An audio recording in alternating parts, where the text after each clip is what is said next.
जंगल में एक बहुत सुंदर और रंग बिरंगा मोर रहता था। उसके पंख इतने चमकदार और आकर्षक थे कि जब वह नाचता तो पूरा जंगल मंत्रमुग्ध हो जाता। जानवर उसकी सुंदरता की तारीफ करते नहीं थकते थे। धीरे धीरे मोर को अपनी सुंदरता पर घमंड होने लगा। वह हर रोज पेड़ों के बीच नाचता और जब कोई जानवर उसे देखे बिना आगे बढ़ता तो वह नाराज हो जाता। वह सोचने लगा कि उसकी सुंदरता के सामने बाकी जानवर कुछ भी नहीं है। एक दिन वह पास के तालाब के किनारे टहलते हुए गया।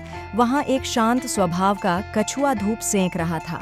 मोर ने उसे देखा और जोर जोर से हंसते हुए बोला, अरे कछुए, तुम्हारा शरीर कितना बदसूरत और कठोर है। न कोई रंग है, न कोई चाल।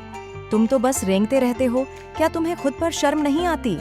कछुआ शांत रहा, मुस्कुराया और बोला, मोर भाई, सुंदरता केवल बाहर की नहीं होती बल्कि भीतर की भी होती है, और घमंड करने वाला कभी खुश नहीं रहता। मोर ने उसकी बात को मजाक में उड़ा दिया और अपनी मस्ती में चल पड़ा। कुछ दिनों बाद जंगल में अचानक मौसम बदल गया। काले बादल छा गए, तेज हवाएं चलने लगीं और फिर जोरों की बारिश होने लगी। पेड़ गिरने लगे, पक्षियों के घोंसले उड़ गए। मोर का भी सुंदर घोंसला टूट गया। वह पूरा भीग गया और कांपने लगा। उसे याद आया कि तालाब के पास एक कछुआ रहता है, शायद वह मदद कर सके। वह भीगते हुए तालाब पहुंचा और कछुए से बोला, कछुआ भाई, मेरी मदद करो। मेरा घर उड़ गया है और मुझे बहुत ठंड लग रही है। कछुए ने मुस्कुराते हुए कहा, आओ मोर भाई, मेरे खोल के नीचे बैठो, यहाँ तुम सुरक्षित रहोगे।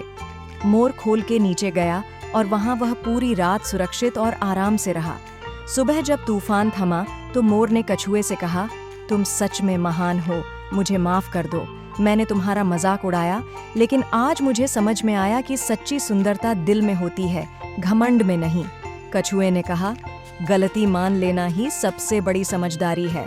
उस दिन से मोर ने कभी घमंड नहीं किया और दोनों अच्छे दोस्त बन गए।